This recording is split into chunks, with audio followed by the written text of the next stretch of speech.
വരാനിരിക്കുന്ന നിയമസഭാ തെരഞ്ഞെടുപ്പിന്റെ ചൂടിലേക്ക് കേരളം നീങ്ങുമ്പോൾ ജനാധിപത്യപരമായ ഒരു വലിയ മാറ്റത്തിനാണ് കോൺഗ്രസ് നേതൃത്വം നൽകുന്ന ഐക്യ ജനാധിപത്യ മുന്നണി അതായത് UDF സജ്ജമായിരിക്കുന്നത്. ഇവിടെ കേവലം ഭരണവിരുദ്ധ തരംഗത്തിൽ മാത്രം വിശ്വസിക്കാതെ പാർട്ടിക്കുള്ളിലെ ഘടനാപരമായ മാറ്റങ്ങളിലൂടെയും നയപരമായ വ്യക്തതയിലൂടെയും ജനവിശ്വാസം ആർജിക്കാനാണ് പ്രതിപക്ഷ നേതാവ് VD സതീശന്റെ ശ്രമം. അദ്ദേഹം ഇപ്പോൾ മുന്നോട്ട് വെക്കുന്നത് രാഷ്ട്രീയ കേരളത്തെ ഒരേ സമയം ചർച്ചയിലാഴ്ത്തുകയും ചിന്തിപ്പിക്കുകയും ചെയ്യുന്ന നിലപാടുകളാണ്. ഇങ്ങനെ പറയാൻ കാരണം രാഷ്ട്രീയത്തിൽ ത്യാഗികളില്ല, എന്നാൽ തനിക്ക് ത്യാഗിയാകാനും പറ്റുമെന്ന അദ്ദേഹത്തിന്റെ വാക്കുകൾ അത് വെറുമൊരു വൈകാരിക പ്രതികരണമല്ല, മറിച്ച് വരാനിരിക്കുന്ന രാഷ്ട്രീയ ഭരണമാറ്റത്തിന്റെ കൃത്യമായ രൂപരേഖ കൂടിയാണ്. മലയാള സാഹിത്യത്തിലും ഐതിഹ്യങ്ങളിലും ഏറെ ചർച്ച ചെയ്യപ്പെട്ട ഒന്നാണ് പെരുന്തച്ചന്റെ ഉളി. തനിക്ക് പിന്നാലെ വളർന്നു വരുന്ന മകന്റെ അസാമാന്യമായ കഴിവിൽ അസൂയ പൂണ്ട് അവനെ അപകടപ്പെടുത്താൻ ഒളിയെറിഞ്ഞ പെരുന്തച്ചന്റെ കഥ അധികാര രാഷ്ട്രീയത്തിലെ ഈഗോയുടെ പ്രതീകമായാണ് സതീശൻ ഉയർത്തിക്കാട്ടുന്നത്. രാഷ്ട്രീയത്തിൽ പുതിയ തലമുറയെ വളരാൻ അനുവദിക്കാതെ കസേരയിൽ കടിച്ചു തൂങ്ങുന്ന നേതാക്കൾക്ക് നേരെ സതീശൻ ഉന്നയിച്ച ഈ വിമർശനം നേതാക്കൾക്ക് ആത്മപരിശോധനയ്ക്ക് വഴി തുറക്കുന്നു. കോൺഗ്രസിൽ ഒരാൾക്കും പെരുന്തച്ചൻ കോംപ്ലക്സ് ഉണ്ടാകാൻ പാടില്ലെന്ന് അദ്ദേഹം പറയുമ്പോൾ അത് പാർട്ടിയിലെ പുതുരക്തത്തിന് ലഭിക്കുന്നത് വലിയൊരു ഉറപ്പാണ്. കൂടാതെ 10 വർഷം കഴിയുമ്പോൾ താനും ഇത്തരത്തിൽ റിട്ടയർമെന്റിനെ കുറിച്ച് ചിന്തിക്കുമെന്ന അദ്ദേഹത്തിന്റെ നിലപാട് രാഷ്ട്രീയത്തിലെ അപൂർവമായ മാതൃകയാണ്. പലപ്പോഴും അധികാരത്തിൽ നിന്ന് ഒഴിയാൻ നേതാക്കൾ മടിക്കുന്ന ഒരു കാലഘട്ടത്തിൽ കൃത്യമായ സമയത്ത് വഴിമാറിക്കൊടുക്കുമെന്ന ഈ പ്രഖ്യാപനം കോൺഗ്രസ് അണികൾക്കിടയിൽ വലിയൊരു ഊർജമാണ് നൽകുന്നത്. മാത്രമല്ല, ഇത് വരും തലമുറയെ നേതൃത്വത്തിലേക്ക് കൈപ്പിടിച്ചുയർത്താനുള്ള ഒരു രാഷ്ട്രീയ സാംസ്കാരിക മാറ്റത്തിന്റെ തുടക്കമായി നമുക്ക് കാണാം.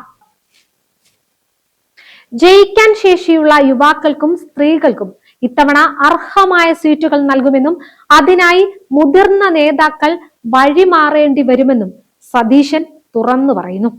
ഇത് വെറും വാഗ്ദാനമല്ലെന്ന് തെളിയിക്കാൻ പാർട്ടിക്ക് വലിയ കടമ്പകൾ കടക്കാനുണ്ട്. എന്നാൽ നേതൃത്വത്തിന്റെ ദൃഢനിശ്ചയം വരാനിരിക്കുന്ന സ്ഥാനാർത്ഥി നിർണയത്തിൽ പ്രതിഫലിക്കും. മുതിർന്ന നേതാക്കളുടെ അനുഭവ സമ്പത്തിനെയും യുവത്വത്തിന്റെ ആവേശത്തെയും കോർത്തിണക്കിക്കൊണ്ടുള്ള ഒരു ടീമിനെയായിരിക്കും UDF അണിനിരത്തുക. ഇത് തെരഞ്ഞെടുപ്പിൽ മുന്നണിക്ക് വലിയ യങ് അപ്പീൽ നൽകുമെന്ന കാര്യത്തിൽ സംശയമില്ല.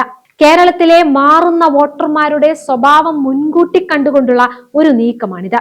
ഡിജിറ്റൽ യുഗത്തിൽ വളരുന്ന യുവതലമുറയ്ക്ക് തങ്ങളോട് സംസാരിക്കാൻ കഴിയുന്ന, തങ്ങളുടെ പ്രശ്നങ്ങൾ മനസ്സിലാക്കുന്ന യുവ നേതാക്കളെ ആവശ്യമുണ്ട്. ഈ തിരിച്ചറിവാണ് പെരുന്തച്ചൻ കോംപ്ലക്സിനെതിരെയുള്ള പോരാട്ടമായി സതീശൻ വിശേഷിപ്പിക്കുന്നത്.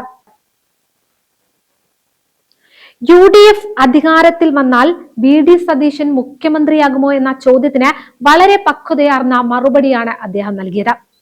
കോൺഗ്രസ് ഒരു കേഡർ പാർട്ടിയല്ല, മറിച്ച് ജനാധിപത്യ മൂല്യങ്ങൾ ഉയർത്തിപ്പിടിക്കുന്ന പ്രസ്ഥാനമാണ്. അതുകൊണ്ട് തന്നെ മുഖ്യമന്ത്രി സ്ഥാനാർത്ഥിയെ മുൻനിർത്തിയല്ല ഇത്തവണ UDF വോട്ട് ചോദിക്കുന്നത്. ജയിച്ചു വരുന്ന MLA-മാരുടെയും ഹൈക്കമാൻഡിന്റെയും തീരുമാനപ്രകാരമായിരിക്കും മുഖ്യമന്ത്രിയെ നിശ്ചയിക്കുക. ആ പദവിയിലേക്ക് യോഗ്യരായ നിരവധി നേതാക്കൾ കോൺഗ്രസിലുണ്ട് എന്നത് പാർട്ടിയുടെ ദൗർബല്യമല്ല, മറിച്ച് കരുത്താണെന്ന് അദ്ദേഹം ഓർമ്മിപ്പിക്കുന്നു. മുഖ്യമന്ത്രിയാകാൻ ആരെങ്കിലും ആഗ്രഹിക്കുന്നതിൽ തെറ്റില്ലെന്നും, എന്നാൽ അതിനായി പാർട്ടിയിൽ ഗ്രൂപ്പുകളെ നടത്തി MLA-മാരെ പിടിക്കുന്ന രീതി കോൺഗ്രസിനില്ലെന്നും അദ്ദേഹം കർക്കശമായി തന്നെ പറഞ്ഞു. വിജയത്തിന്റെ ക്രെഡിറ്റ് ഒരാളുടേത് മാത്രമല്ലെന്നും, എന്നാൽ പരാജയപ്പെട്ടാൽ അതിന്റെ ഉത്തരവാദിത്തം ഏറ്റെടുക്കാൻ തയ്യാറാണെന്നുമുള്ള സതീശന്റെ വാക്കുകൾ ഒരു യഥാർത്ഥ നായകന്റെ അടയാളമാണ്. ഉത്തരവാദിത്തങ്ങളിൽ നിന്ന് ഒളിച്ചോടാതെ ടീമിനെ നയിക്കാൻ ക്യാപ്റ്റന്റെ വേഷത്തിലാണ് അദ്ദേഹം ഇപ്പോൾ. കേവലം പ്രഖ്യാപനങ്ങളിലല്ല, കൃത്യമായ കണക്കുകളിലാണ് പ്രതിപക്ഷ നേതാവിന്റെ വിശ്വാസം. നിലവിലെ രാഷ്ട്രീയ സാഹചര്യം പരിശോധിച്ചാൽ 80 മുതൽ 85 സീറ്റുകളിൽ UDF-ന് വ്യക്തമായ മുൻതൂക്കമുണ്ട്. വരും മാസങ്ങളിലെ പ്രവർത്തനത്തിലൂടെ ഇത് 100 കടക്കുമെന്ന ആത്മവിശ്വാസം അദ്ദേഹം പ്രകടിപ്പിക്കുന്നു. സീറ്റ് വിഭജനം നേരത്തെ പൂർത്തിയാക്കി പ്രചരണ രംഗത്ത് സജീവമാകാനാണ് തീരുമാനം. 3 ആഴ്ചയ്ക്കുള്ളിൽ സീറ്റ് വിഭജന ചർച്ചകൾ പൂർത്തിയാക്കുമെന്നത് മുന്നണിയിലെ ഐക്യത്തെയാണ് സൂചിപ്പിക്കുന്നത്. മുൻകാലങ്ങളിൽ സീറ്റ് വിഭജനത്തെ ചൊല്ലിയുണ്ടായ തർക്കങ്ങൾ ഇത്തവണ ഉണ്ടാകാതിരിക്കാൻ പ്രത്യേക ജാഗ്രത പുലർത്തുന്നുമുണ്ട്. LDF സർക്കാർ കേരളത്തെ കടക്കണിയിലാക്കിയെന്ന വിമർശനം സതീശൻ ശക്തമായി തന്നെ ഉന്നയിക്കുന്നു.